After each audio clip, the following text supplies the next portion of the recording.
Let's learn how to install the LFD in portrait mode. Remove the landscape first. Release the left and right safety locks to pull out the LFD. Then remove the safety screws. From there, lift off the LFDs and place them on a box or other protected surface to prevent damage. Now, since the portrait orientation uses a 600 VESA mount, you will have to open the bar and secure both sides with a screw.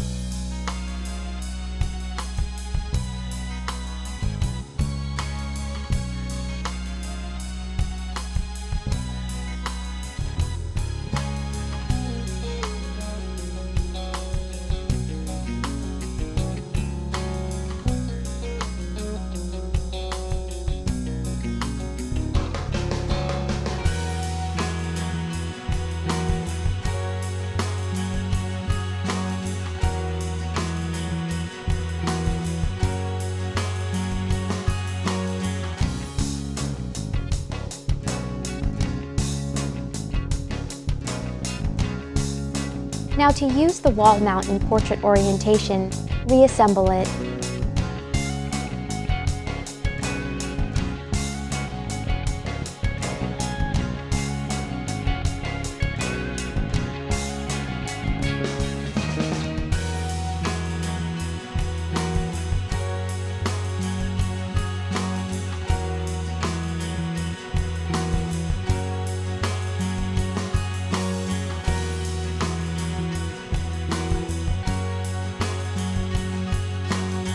Assemble the two bracket height bars.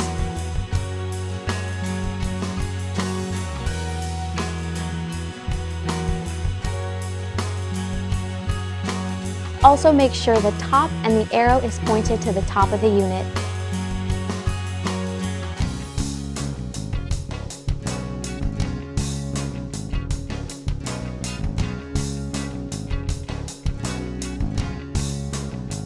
Now, using two installers, carefully hang the LFDs. Now, before pushing back, make sure the other LFDs are clear to avoid damage. Lock them on both sides. Next, tighten the screws to the holders. Leveling the X and Y axes is the same process for portrait orientation. To adjust the Y axis up or down, use the L wrench to tighten the set adapters. For back and front adjustments, or the Z axis, turn the adjustment wheels on both sides. After each adjustment, check and confirm the units are level. After the video wall installation is done, check to make sure there is 1 mm of space between the LFD bezels by using a business card to pass through.